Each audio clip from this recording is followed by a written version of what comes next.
Ada satu nabi yang setia dalam firman Tuhan. Allah suruh dia melakukan sesuatu yang mungkin tidak diingini hatinya, tapi dia lakukan. Ini adalah kisah benar tentang Nabi Hosea dan Gomar. Okay. Nabi Hosea adalah Nabi Allah yang setia. Jadi Allah suruh dia pergi cari istri beristri. Siapa? Di antara orang pelacur. Ini kisah benar. Nabi Allah yang sejati disuruh Allah pergi mencari beristri.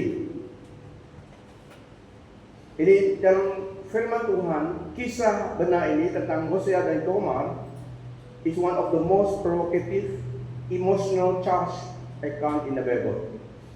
And it is a living parable where God asks a prophet to act on his own heartbreak and relentless love through a broken marriage. Ini kisah benar. Nabi Allah yang setia disuruh bukan cari princess, tetapi cari Gomar. Gomar nama dia, ada nama dia.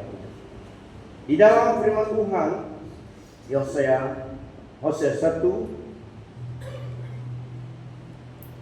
inilah firman Tuhan yang turun kepada Hosea, anak Beri, pada zaman usia Yotam, Ahaz dan Hezekiah, raja-raja Yehuda, pada zaman pemerintahan Yeroboam, anak Yoas, raja Israel.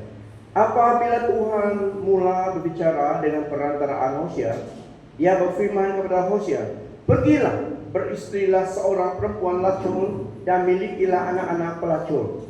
Karena luar biasa besarnya pelacuran penduduk negeri ini dengan meninggalkan Tuhan. Sebelum kita pergi jauh lagi, sabakkan berdoa. Tuhan adalah Bapa kami, Allah yang Maha Kuasa, Maha Adil, Maha Tahu, the Omnipotent God, Omniscient God, Omnipresent God, yang berserta kami pada saat ini. Sembah syukur kami sebentar tadi adalah untuk-Mu. Engkau layak menerima semuanya karena Engkau satu-satunya Allah yang benar dan hidup yang kekal, Yesus Kristus. Kami akan masuk di dalam firman Tuhan. Roh Kudus, Kau membantu tolong setiap firman Tuhan individu supaya sampai kepada isi hatimu berdasarkan firman-Mu yang akan hamba-Mu sampaikan. Biarlah pengertian enlightenment daripada Roh Kudus, enlighten our spirit to understand the things of God yang dalam firman Tuhan, apa yang ingin Kau dipush dalam roh kami. Karena firman-Mu adalah kebenaran, firman-Mu adalah kehidupan. Kami bersyukur oleh kerana kami dapat menikmati dan mempelajari firman Allah, pesan Allah kepada kami, baik dari zaman yang dulu juga kepada kami pada hari ini. Kami bersyukur kerana penyertaan-Mu beserta kami. Di dalam nama Tuhan Yesus Kristus kami bersyukur atas firman-Mu. Amin. Maka pergilah dia memperistri Gomar, anak perempuan Diblam. Perempuan itu pun mengandung dan melahirkan seorang anak lelaki baginya. Kemudian berfirmanlah Tuhan kepada Hosea, ini dalam Perjanjian Baru. Kemudian berfirmanlah Tuhan kepada Hosea, berilah nama Yesreel kepada anak itu, sebab sedikit waktu lagi maka aku akan menghukum keluarga Yehu kerana hutang darah Yesreel, dan aku akan mengakhiri pemerintahan kaum Israel. Maka pada waktu itu aku akan mematahkan busur panah Israel di lembah Yesreel. Lalu perempuan itu mengandung lagi dan melahirkan seorang anak perempuan. Berfirmanlah Tuhan kepada Hosea, berilah nama Lo-Ruhamah kepada anak itu, sebab aku tidak akan menyayangi lagi kaum Israel, dan sama sekali tidak akan mengampuni mereka. Ayat 7, tetapi aku akan menyayangi kaum Yehuda dan menyelamatkan mereka demi Tuhan Allah mereka. Aku akan menyelamatkan mereka bukan dengan panah atau pedang, dengan alat perang, atau dengan kuda dan orang-orang berkuda. Ayat 8, sesudah menyapi Lo Ruhama mengandunglah perempuan itu lagi dan melahirkan seorang anak laki-laki.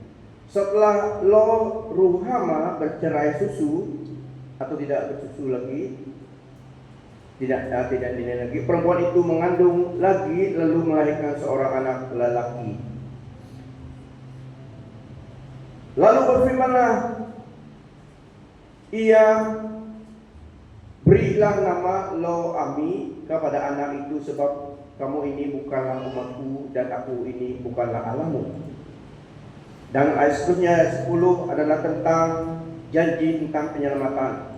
Ayat 10, tetapi kelak jumlah orang Israel akan seperti pasir laut yang tidak dapat ditakar dan tidak dapat dihitung. Dan di tempat di mana dikatakan kepada mereka, kamu ini bukanlah umatku, akan dikatakan kepada mereka, anak-anak Allah yang hidup. Bani Yahuda dan orang Israel akan berkumpul bersama-sama dan akan mengangkat seorang pemerintah atas mereka. Mereka akan keluar dari negeri ini karena hebatlah kelak hari Yesreel itu.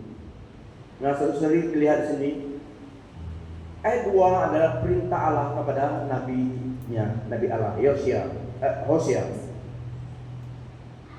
Satu perintah dan komando. Perintah kepada Hosea, messenger Allah. Ketika Tuhan mulai bicara dengan perantaraan Hosea, berfirmanlah ia kepada Hosea, pergilah kawinlah seorang perempuan sundal dan peranakanlah anak-anak sundal, karena negeri ini bersundal hebat dengan membelakangi Tuhan. Ini adalah perintah dari Allah kepada hambanya Hosea. Perintah adalah harus dipatuhi. Yang menjalankan perintah itu tidak ada hak untuk tidak melakukannya. Dia harus menggenapi perintah. Itu maksudnya perintah. So, perintah ini diberikan kepada Hosea, Nabi Allah. Kita lihat seterusnya ayat 2, ayat 1 sampai 2 di dalam Hosea 3. Berfirmanlah Tuhan kepadaku, ini dalam chapter 3 ayat 1 sampai 2. Berfirmanlah Tuhan kepadaku, pergilah lagi, cintailah perempuan yang suka bersundal dan berzina seperti Tuhan juga mencintai orang Israel, sekalipun mereka berpaling kepada Allah-Allah lain dan menyukai kue kismis. So, kue kismis ini bukan kue orang Israel ya, ini kismis foreign bread ya, bukan aslinya daripada Israel, kue kismis. Lalu aku membeli dia bagiku dengan bayaran 15 sikel perak dan 1,5 homa jelai. Itu currency yang mereka digunakan pada masa itu. Ini tentang penebusan Tuhan Allah. Meskipun orang Israel telah meninggalkan dia dan mencari ilah lain, Tuhan kirim Hosea lagi, pergilah lagi, cintailah perempuan yang suka bersundal dan berzina seperti Tuhan yang juga mencintai orang Israel, sekalipun mereka berpaling kepada Allah-Allah lain dan menyukai kue kismis. Dia pergi, ini cerita penebusan. So, penebusan harus ada harga dibayar. Dan pada masa itu juga, untuk menebus istrinya sendiri, dia harus membayar, membeli. Dia pergi lagi. Hosea setia kepada perintah Allah. Dia pergi. Istrinya dibeli dengan bayaran 15 sikel perak dan 1,5 horma jelai. Itu yang currency mereka pada masa itu. So I bought her for 15 shekels of silver and about a homer and a lethek of barley. Tuhan dalam kisah ini menggunakan human metaphor, menggunakan manusia sebagai beri pesannya, message-nya kepada manusia. Dia menggunakan Hosea. Di dalam kisah ini, Hosea represent God. Hosea melambangkan represent Allah, dan Gomer istrinya itu represent orang Israel, dan by extension kepada humanity. Allah, Hosea represent Allah, dan Gomer representnya orang Israel dan juga humanity, manusia. Perkawinan ini mencerminkan the covenant between God and His people. Perjanjian Allah. Covenant adalah ikrar Allah dengan orang Israel dan dengan kita. Ini tentang perkawinan ini, menggambarkan demikian ikrar Allah kepada umatnya Israel dan kepada kita. Dalam ini juga terlihat ada spiritual adultery, perzinahan rohani. Alkitab selalu menggunakan adultery ataupun worshiping other God, menyembah ilah yang lain selain daripada Yahweh, selalu dikatakan pelacuran, adultery, prostitution. Karena itu, it is a betrayal of a primary intimate relationship with the Creator. Karena itu adalah sepertinya melacurkan, betrayal, meninggalkan Allah pencipta kita dan mencari ilah yang lain selain pada Yahweh, Tuhan Yesus. Dikatakan itu adalah spiritual adultery, perzinahan rohani. Tapi di dalam kisah ini Allah menggunakan nabinya sebagai yang melakukan skrip itu, melaksanakan cerita itu, memberi Israel pelajaran. Mereka melihat Allah menggunakan Hosea nabinya melakukan demikian. Dia pergi mencari Gomer, dibelinya. Harga penebusan di dalam bagian bab 3. Harga Gomer sangat murah, sudah. Kita lihat ini. Dia telah jatuh di dalam kategori yang sangat tidak berharga lagi.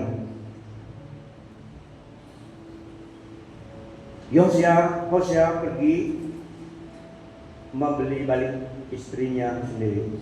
Ini menggambarkan Kristus membeli kita daripada di dalam Allah, di dalam Yesus Kristus, menggambarkan Kristus di dalam kisah ini membeli kita dalam penebusan. Harga penebusan kita adalah hidupnya. Dia membeli kita kembali. Rata-rata manusia adalah sepertinya Gomer, meninggalkan Tuhan, jatuh dalam dosa. Tetapi Kristus, Allah dan Kristus datang membeli kita, menebus kita dengan harga. Penebusan ada harga. Seperti dalam Yohanes 3:16, for God so loved the world that He gave His one and only begotten Son, for whosoever believes in Him shall not perish but have eternal life. Jadi karena begitu besar kasih Allah kepada kita dalam Yesus Kristus, Yesus datang membayar penebusan kita supaya dapat ditebus. Tidak ada cara lain, harus ada harga penebusan. So Hosea membeli istrinya kembali karena telah lari menjadi pelacur. Ini menggambarkan manusia. Cerita ini menggambarkan keadaan manusia, bukan orang Israel saja, tapi menggambarkan manusia. Dan Allah dalam cerita ini menggunakan manusia, Hosea nabinya. Dia bukan saja memberitakan tentang kasih, kebenaran, tapi dia juga merasakan the agony of being rejected, kelukaan, kesakitan. Dia dapat merasakan, Allah membiarkan dia merasakan how God feels, the agony of the heart of God, the heart of God, karena dosa manusia yang diciptakan menurut gambaran Allah. Dia mengizinkan Hosea mengalami the agony, betapa teroknya hatinya Allah melihat manusia jatuh dalam dosa. Tapi Hosea setia, dia ikut perintah Allah, dia ikut, dan Allah juga membiarkan dia mengalami the heart of God, how the heart of God was being terluka sangat, ditolak oleh manusia, kasihnya ditolak, dan juga supaya mengampuni, menerima kembali kelemahan, mengampuni dan menerima kembali kita. Allah dan Yesus Kristus mau mengampuni dan menerima kita kembali. Radical commitment, required to forgive them. Begitu besar kasih Allah kepada kita. Di dalam kisah ini, nama anak mereka, Hosea dan Goma, ada 3 anak yang simbolik nama. Diberi nama simbolik. Semua ada pelajaran diberi nama simbolik. Jezreel bermaksud penghakiman. Jezreel. Lo Ruhama bermaksud not love, tidak dicintai. Dan Lo Ami yang bermaksud not my people, bukan umatku. Nama ketiga anak mereka demikian. Bukan umatku, tidak dikasihi. Nama ini represented God breaking point with Israel. Nama ini adalah pesan Allah kepada umat Israel. Hatinya terluka. Nama anak ini membawa message hati Allah kepada umat Israel. Yang pertama tadi, Yesreel, Allah akan menghukum mereka. Tidak senang dengan perbuatan mereka. Lord Ruhama, Allah tidak mau mengasihi mereka karena pemberontakan mereka. Lo Ami, mereka bukan umatku lagi, kata Tuhan. Ini adalah melambangkan hati telah terluka. So, menggunakan nama manusia supaya Israel ingat. Inilah yang pesan Allah kepada mereka melalui anak Goma, Hosea dan Goma. Tetapi kita lihat, eventually pada ujungnya juga Allah sendiri mengubah nama mereka. Mengubah nama mereka kepada kekasih, love, my beloved, my people. Ini memberitakan bahwa kasih karunia has the final word, grace has the final word. Meskipun umat Israel ataupun manusia begitu membelakangi Tuhan, tidak setia kepada Tuhan, dan semuanya yang jahat, sehingga Tuhan tidak mau pedulikan, tidak dikasihi. Tapi at the end of the day, dia juga melanjutkan kasih karunia-Nya. Dia mengubah nama 3 anak ini. Dia katakan, yang kukasihi, my people. Ini memberi kita grace as the final word. Kasih karunia Allah besar daripada pemberontakan manusia. Kasih karunia Allah lebih besar daripada pemberontakan orang Israel, pemberontakan manusia. Sehingga dia sanggup menyalurkan extended grace. Kasih karunia. Grace maksudnya unmerited favor. Sebenarnya mereka layak dan harus dan layak dihukum, dimusnahkan, tidak layak menerima belas kasihan Allah. Tapi oleh belas kasih karunia Allah, itulah namanya grace, unmerited favor. Mereka tidak layak, tapi Allah yang melayakkan. Seperti dalam Yesus Kristus, kita tidak layak diselamatkan, diampuni dosa kita, tetapi Yesus datang. Dalam Dia kita menerima anugerah itu. Dalam Yesus kita menerima kasih karunia Allah itu, keselamatan, pengampunan, dan kasih Allah kepada kita. Apakah ini literally perkawinan kisah ini? Ya, ini adalah perkawinan yang benar terjadi di dunia ini, di dalam masyarakat orang Israel. Dengan satu pelajaran, ini memang literally terjadi, benar-benar terjadi. Perkawinan Hosea dan Goma. Sepertinya dalam satu kisah, Allah juga menggunakan nabinya, Nabi Ezekiel. Nabi Ezekiel yang melakukan satu kelakuan yang aneh, tapi itu perintah Allah. Nabi Ezekiel pada masanya itu, dia suruh dia membaringkan diri sebelah saja sliding dalam masa 390 supaya umat Israel pay attention. Lihat ini apa Nabi Ezekiel terus sana saja 1 bulan, 2 bulan masih ada dia baring bukan apa nelihik baring sebelah apa nama dia, tidak flat ya, tapi dia begini baringnya, tubuh dia, supaya orang Israel pay attention. Mereka lihat kenapa itu Nabi Ezekiel. Terus begitu saja posisi dia baring 390 hari atas perintah Allah. Tapi kalau Allah memberi perintah, kasih karunia tetap sertai. Sehingga dia baring demikian 390 hari. Wah, dia dapat dibayangkan. Baring demikian 390 hari. Makan tidur memang demikian saja. Pelek kan, tapi itu yang membuat orang Israel pay attention. Kenapa? Nabi Allah. Karena Nabi adalah messenger of God di antara orang Israel yang tidak salah orang. Melalui Nabi Tuhan lakukan mujizat dan beri pesan. Tapi Nabi Ezekiel pada masa itu aneh-aneh dia.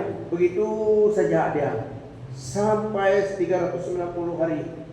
Finally mereka pay attention. Mungkin ada sesuatu. Ini yang membuka mata mereka. So Allah menggunakan demikian. Begitu juga Hosea dan Gomer tadi.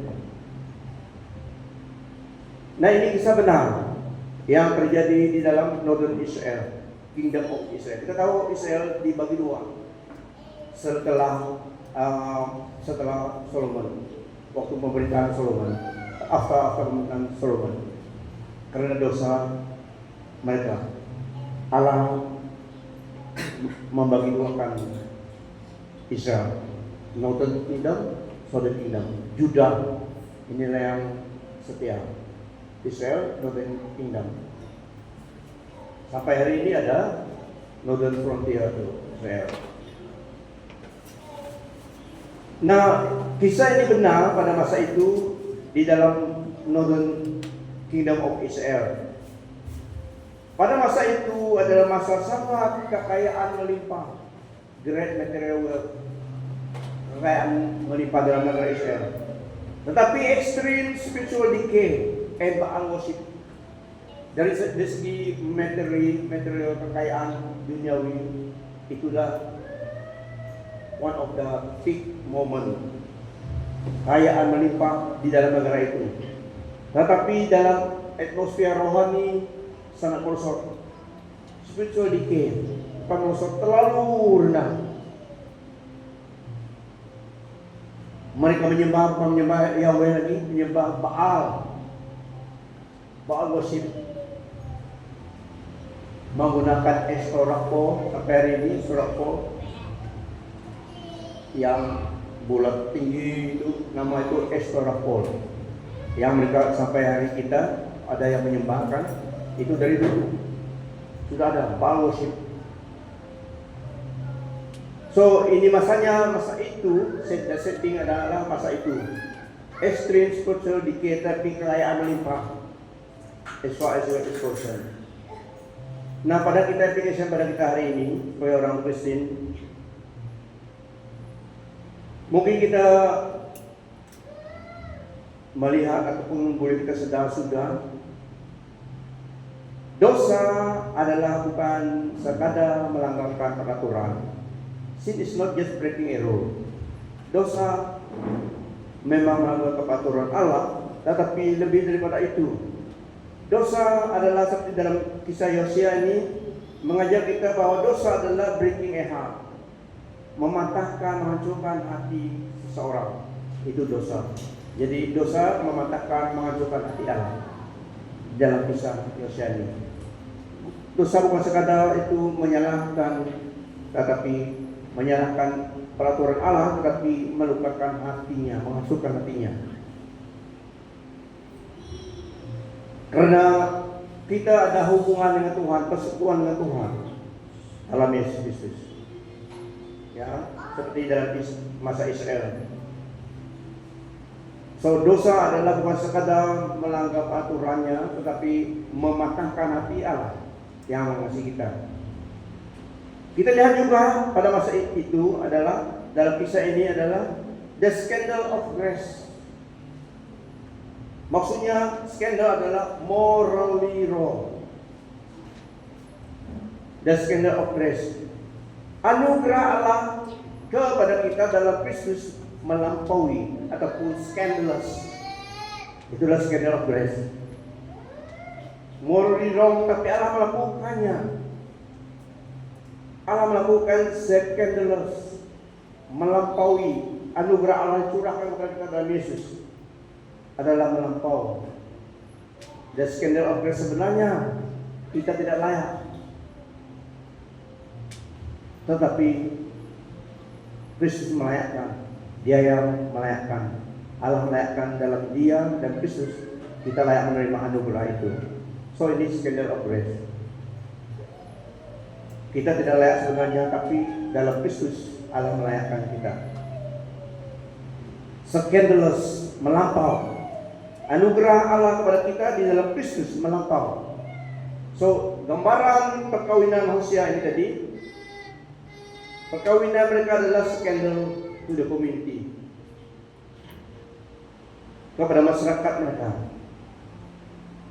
Begitu juga similarly, God's grace is scandalous because it goes after people who don't deserve it. Anugerah Allah itu seakan gambaran scandalous, melampaui, karena mencari orang yang tidak layak seperti kita supaya melayakkan kita. Dalam Yesus kita dilayakkan. Unmerited favor. Betapa besar kasih Allah kepada kita. We don't deserve, tapi Dia melakukannya. It reminds us that no matter how far someone has fallen into addiction, betrayal, sin, they are never unredeemable in God's eye. Seorang istimewa ini, kisah ini, it reminds us that no matter how far someone has fallen into addiction atau sin or betrayal of God, they are never unredeemable in God's eye.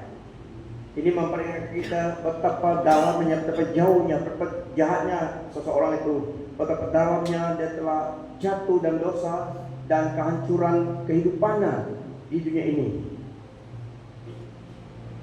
Meninggalkan dan menolak Tuhan, betrayal Tuhan, menolak kasih karunia, terlalu jahat, beyond human forgiveness. Tetapi bagi Allah Tuhan kita Yesus Kristus, semua dapat ditebus. Amen. Semua dapat ditebus. Yesus datang untuk itu. So kisah ini memberi kita peringatan betapa jauhnya, dalamnya, jahatnya seorang itu. Bagi Allah kita dan Yesus Kristus, semua umat manusia layak dan dapat diselamatkan. Anugerah Allah sampai kepada dia. Betapa jahatnya pun dia, selagi dia masih hidup, he is redeemable because Jesus has shed his blood. Dia dapat diampuni, dapat diselamatkan, dia dapat ditebus karena Yesus telah melakukannya. As long ajaklah datang kepada Tuhan, Yesus dapat menebus siapapun manusia, selagi dia bermaya bernafas dunia ini.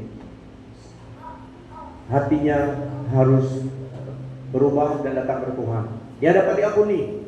Karena ada yang mengatakan saya terlalu jahat, sudah terlalu jauh, God won't forgive me. Ada yang merasa demikian. Tetapi bagi Allah kita dalam Yesus Kristus, Dia telah melakukannya.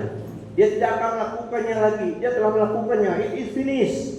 Forgiveness, redemption is available.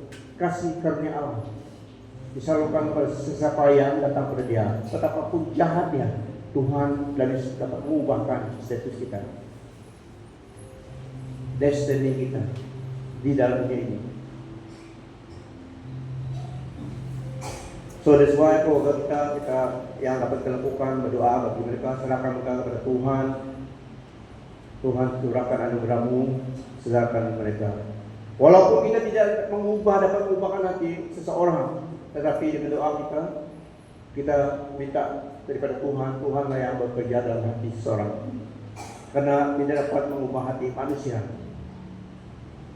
tapi Allah dapat melakukan oleh Roh-Nya, memberi kesadaran.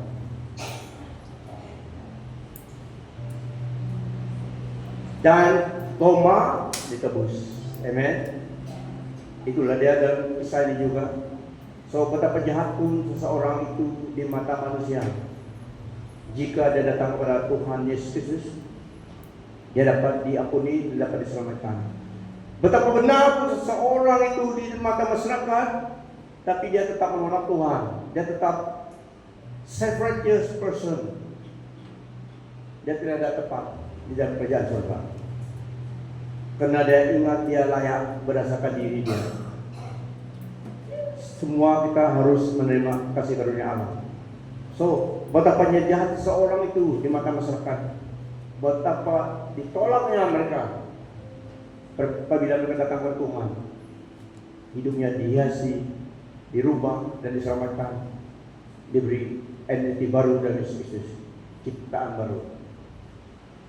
Dan jika seseorang melihat dirinya terlalu baik, terlalu benar dan tidak perlu Tuhan, nah statusnya karena kedudukannya, karena rasa dirinya, keangkuhannya, pasti bahaya. He is all the way to destruction. Karena semua kita perlu Yesus Kristus, anugerahnya. Dan bagi kita inilah kisah benar yang memberi kita satu pelajaran betapa Allah mengasihi kita. Schedule of grace, Dia memberi kita kasih karunia-Nya, melayakkan kita hadapan Tuhan. Stay in Christ. Stay. Lihat caranya, you must remain in Christ. Jangan pindah kepercayaan. Hanya satu yang benar, Yesus Kristus. Satu-satunya jalan kebenaran kehidupan. Mau selamat itu Dia. Clearly dalam Scriptures, itu message yang eternal, message kasih Allah kepada kita. Dia memberi kita jalan, memberi dengan jelas Yesus adalah jalan kebenaran kehidupan. Dan dalam kisah ini juga sebagai orang Kristen, satu panggilan kita adalah loving the unlovable. Ini memang tugas yang berat ya, tapi ikut Yesus ini yang perintah Tuhan. Kita tidak dipanggil untuk membenci orang, tapi mengasihi mereka. Kita dipanggil untuk reflect God character. Kita adalah pembawa gambar Allah, gambar Yesus. We are called to reflect God character. So loving the unlovable. Hosea was commanded to love a woman who was actively betraying him. Nabi Hosea diperintahkan Allah, diperintahkan Allah untuk mengasihi seorang perempuan yang actively betray dia. Siapa sanggup? Jangan angkat tangan. Tapi Nabi Hosea sanggup, dia setia kepada Tuhan. Dia lihat Allahnya yang manggil dia. Tidak lihat manusia. Itulah yang memberi dia kekuatan untuk setia. Di dalam dunia yang mengatakan kepada kita, tukat di bawah. Ada juga kebenaran itu, tapi sebagai orang Kristen, kita mau keselamatan bagi semua orang, baik kepada musuh kita juga. Walaupun kita tidak dapat menyenangkan hati mereka, tapi kita tidak membenci mereka. Karena kita tahu the end of story. Semua orang perlu Yesus Kristus. Kalau mereka menolak Tuhan, mereka menolak kita, tidak apa. Mereka menolak Tuhan, anugerah Tuhan tidak ada apa bagi mereka. So, kisah dalam Hosea ini adalah challenges us to practice radical sacrificial form of forgiveness, pengampunan and reconciliation. Tak payah kita membenci orang, walaupun mereka tidak suka kita. Ya, lihat kamu, saya suka kamu, walaupun orang lain tidak suka kamu.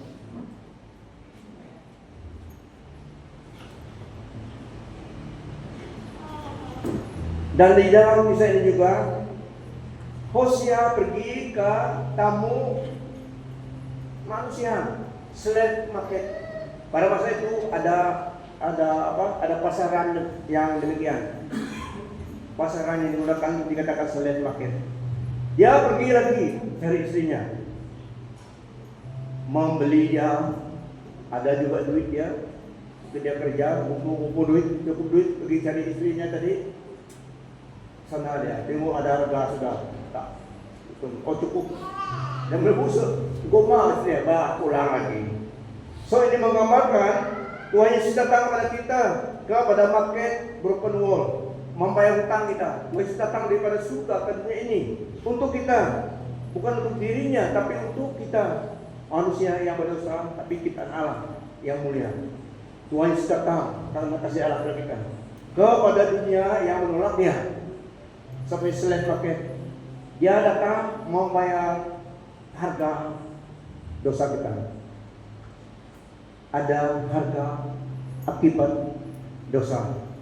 Tapi Allah mengasihi kita, dia datang, Yesus datang membayar lunas, tidak ada yang tinggal. It is settled forever. Yesterday, today, forever. Hukuman dosa ditanggung olehnya. Kita tidak akan benar, kita telah benar di dalam Yesus. Amin. Sekarang kita layak di surga karena Yesus Kristus. Semenjak kita di dalam Yesus, nama kita tercatat dalam buku kehidupan, Citizens of Heaven. Bukan tunggu itu nanti, tidak. Sekarang pun dalam Yesus sudah ada daftar nama kita di surga. Kita dibenarkan karena Yesus Kristus. Kita layak karena Yesus Kristus. Amen. So itulah satu message, saya katakan freedom. Ada satu nama lagi, the gospel selalu bawa berita kedamaian, berita pembebasan, berita freedom. Ya, Yesus datang untuk itu. So dia datang ke dunia ini untuk saudara dan kita. Itulah Christmas sangat bermakna, message Christmas.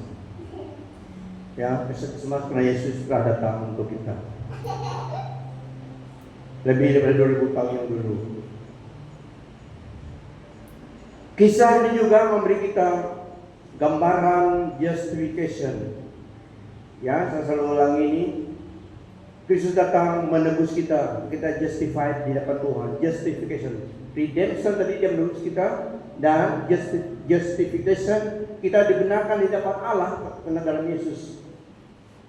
Redemption tadi dia datang membeli kita dengan hidupnya, mencurahkan darahnya. Dan juga justru kita diberi justification, kebenaran. Kita tidak akan menjadi benar berdasarkan diri kita, tapi kita benar di dalam Yesus. Kita telah benar, kita menjadi benar. Kita diberi nama tubuh Kristus karena kita telah dibenarkan dapat Tuhan.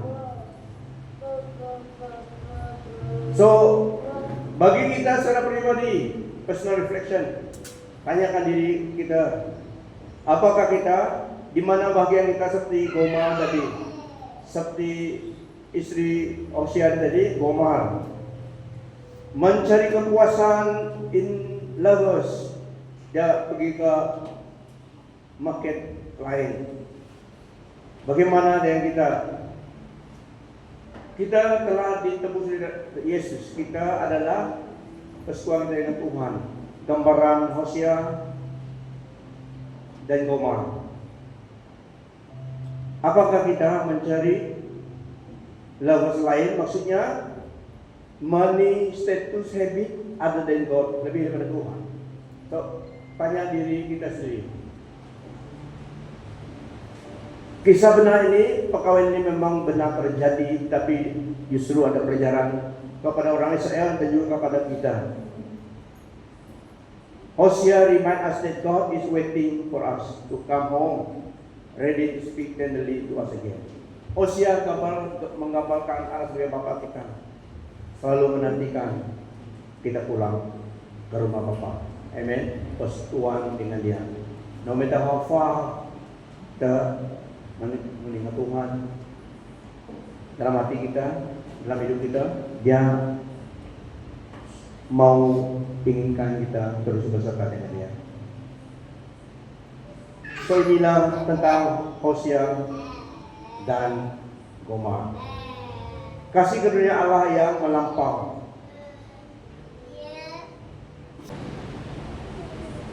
Amen. Kasih Allah kepada kita melampau. Tapi itulah yang Kristus telah lakukan, melayakkan kita di depan Allah yang Maha Kudus. Beri kemuliaan bagi Tuhan Yesus Kristus. Mari kita berdiri.